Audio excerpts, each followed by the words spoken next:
Hey guys, what's up? I'm CJ and welcome back to my galaxy. Today we're discussing characters I believe were snubbed from the Hunger Games movies. Basically because translating from book to movie is fairly complicated and not everything translates almost perfectly. There are a lot of characters lost in translation and I wanted to discuss those and why I think a lot of these characters should have been in the movies. Although there are two characters that are in the movies, but I think their characterization was not done as well as it could have been. First up is Clemencia from the Ballad of Songbirds and Snakes. Clemencia was one of the closest friends to Coriolanus Snow in the prequel, and I wanted to talk about her and Olivia Kaiju from the prequel. Clemencia had a really small role in the prequel because she was basically killed off very early on in the movie when they first meet Dr. Gall, or not necessarily when they first meet Dr. Gall, but when they meet her for the homework assignment, and Clemencia takes credit for the assignment. However,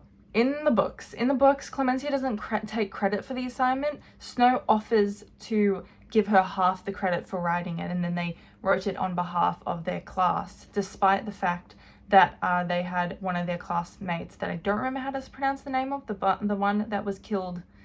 They were all kind of killed by tributes. Arachne? I think it's like Arachne or something along those lines. Clemencia didn't write it with Snow because they were all very distraught over a tribute killing a mentor. However, Snow feels nothing, so he wrote the assignment for them and handed it in. In the books, Dr. Gall catches on to the fact that Snow is sharing credit for something he wrote with Clemencia, so without saying a word of credit, anything about the assignment, or anything, Clemencia is asked to retrieve the paper from the assignment from the snakes in the snake pit that we see in the movies. Another big change in this particular scene is that Dr. Gall tells Clemencia and Snow in the movies that the snakes are poisonous and will react well if they are already familiar with your scent, like if the scent is on the paper because she wrote it supposedly. But in the books, Clemencia is not told this until her hand is already in the snake pit and suddenly a snake comes up and bites her. That scene is mostly the same, except this is the last time we see Clemencia in the movie. In the books, Snow neglects to visit her in hospital. Clemencia actually survives, comes back when the Hunger Games start themselves, the 10th Hunger Games actually start, and Clemencia has lost her mind. She's gone insane. She's kind of like a conspiracy theorist in a way. That's the only way I can describe her personality changing in this. It's like she's gone through this trauma and the poison has changed the way her mind works. And she starts developing scales, like a snake, on her neck. She shows Snow at some point that she has like scales up and down her neck and on her chest and shoulders and whatnot that she's actually hiding with her uniform. I was very excited to be able to see that in the movies, and then they didn't do it at all. I thought that would have been so cool to be able to see the makeup on Clemencia and to see how well they did it, and they just cut it out completely. It would have been such an amazing point in the movie because, not to mention, Snow had every choice to do stuff right, and there were times where he chose to do the right thing. He just chose to do the wrong thing most of the time. So one of the correct things that he did was offer Clemencia half the credit for writing the assignment. And they just completely cut that out because they needed to emphasize his sociopathy. I just think the movie would have been a lot better with Clemencia in the story more. Now, with Olivia Kaiju, you're probably wondering, who is Olivia Kaiju?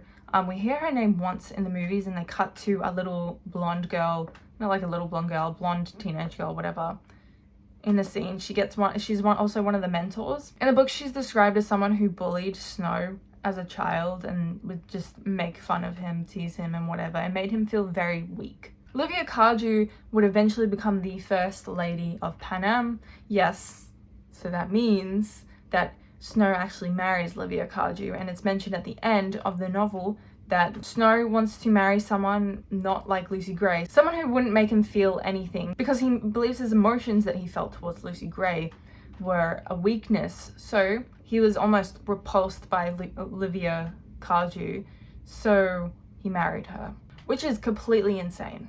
But I think it would have been a really cool tidbit to know who the First Lady of Panem would have been. Now onto characters from the original trilogy. First up, Madge. Madge is probably one of the biggest characters for Katniss's character development in the books.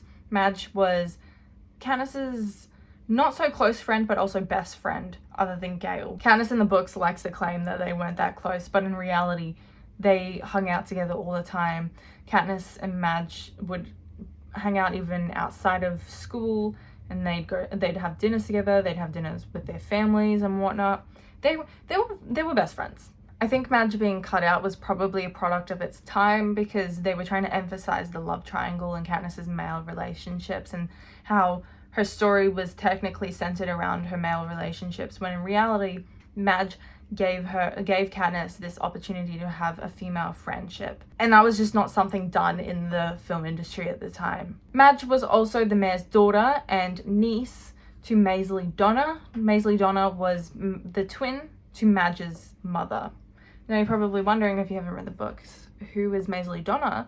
Maisley Donna was a tribute in the 50th Hunger Games and an ally to Hamish Abernathy.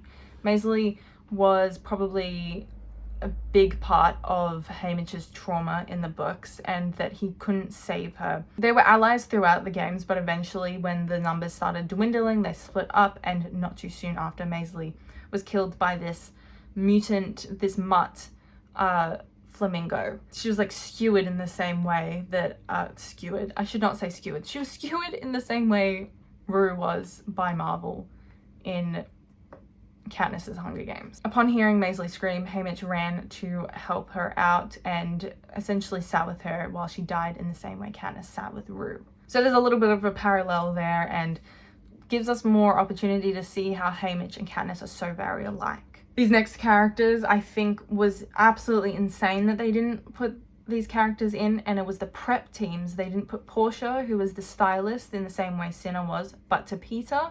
And then there was stylist teams. We didn't see a lot about Peter's stylist teams, even in the books, but we didn't, in the books, not the movies, we did see the stylist team for Katniss, and they were named Flavius, Vinia, I think that's how you pronounce it, and Octavia. Katniss kind of saw these three as her pets and treated them as such, because they were also flamboyant and very capital. They were like Effie in their like capital mannerisms, and they were very excited to finally be invited to like all these capital parties, because they were suddenly very popular with having their tribute be a winner. These three were very important in Katniss figuring out which districts were rebelling in Catching Fire just before their victory tour, because they would talk to each other as they were styling Katniss up and making her look all pretty for her victory tour. They would talk about what foods that they couldn't have at the parties they were throwing, and what things and what resources they didn't have. So they didn't have something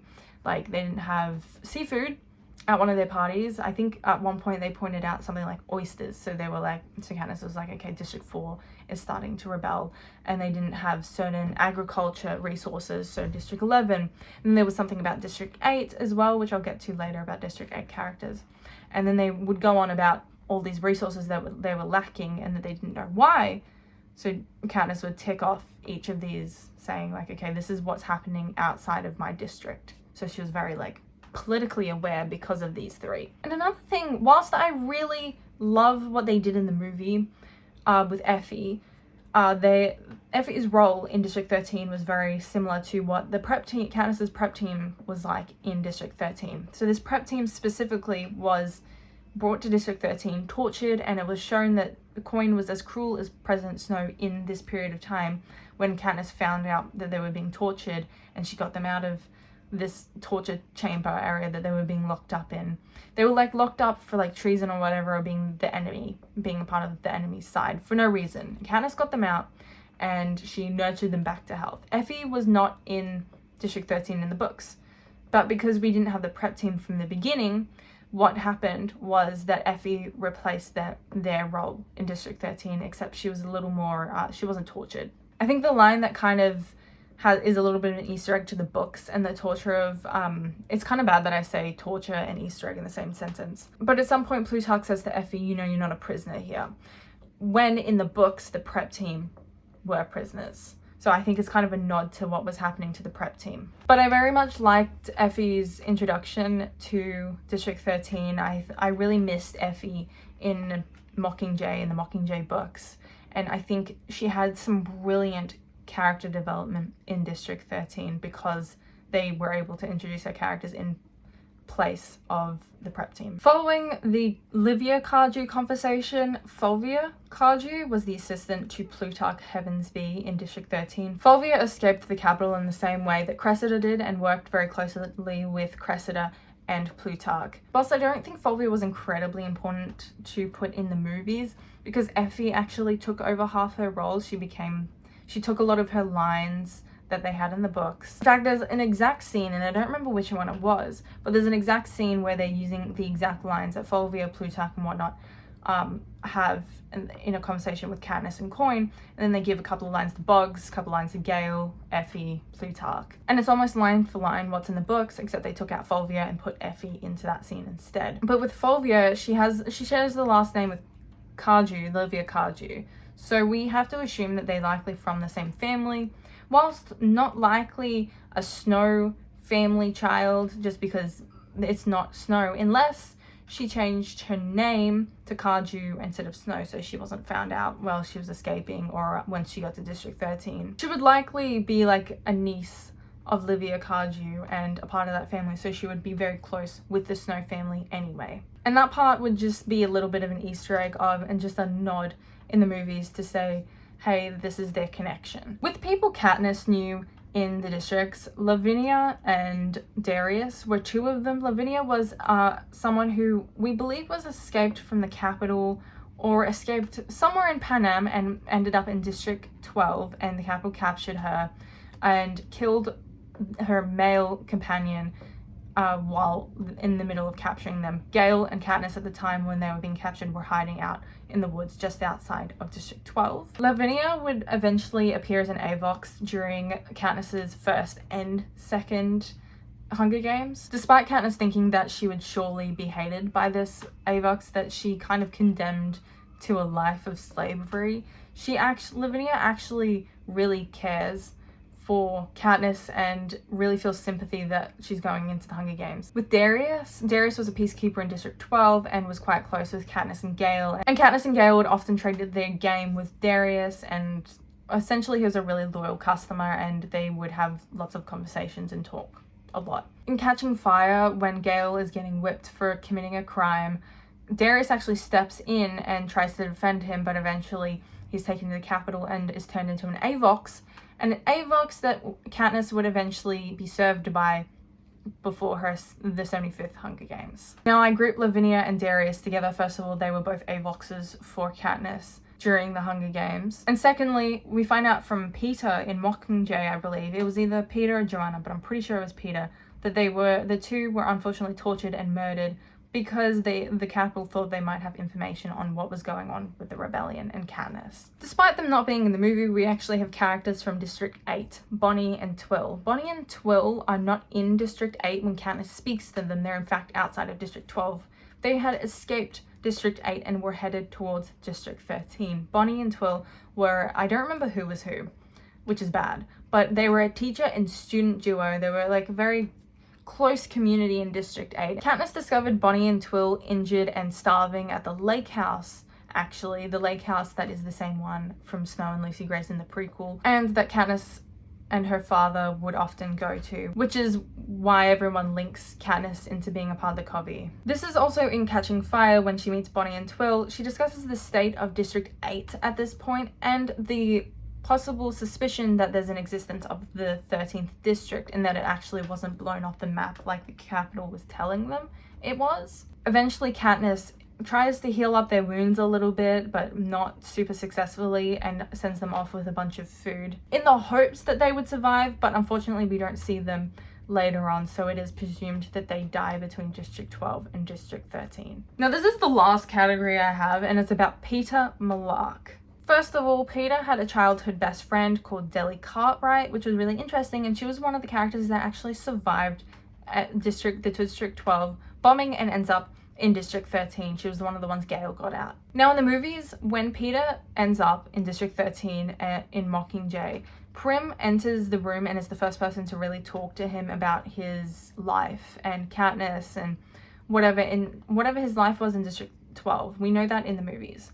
But it's not Prim who does that in the books, it's actually Deli Cartwright, and she talks about a lot of childhood memories that they have, and how they used to know Katniss and whatnot, and all these memories that he has, and answers any of his questions. And that's when he goes, Katniss is a mutt, don't listen to her, that sort of thing. Deli Cartwright was really an interesting character to read. I absolutely loved her in the books. She actually showed up in a couple more scenes, and she felt a lot of sympathy for Katniss and her situation, and really wanted Peter back as well. More characters in Peter's family, which is absolutely so horrid that they just got rid of all of Peter's backstory with all the characters that are associated with him, and it just sucks so much. Peter's family, his mother, he had 2 brothers and his father.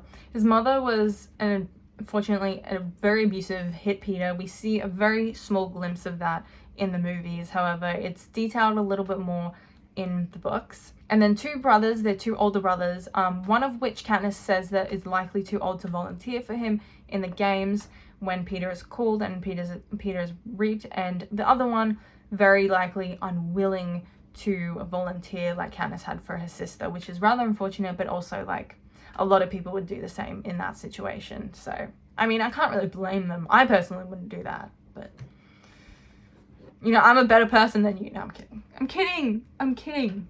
Just self-preservation, man. Come on. And then there's Peter's father. Peter's father, we actually have quite a bit of detail on. Peter's father was in love with Katniss's mother.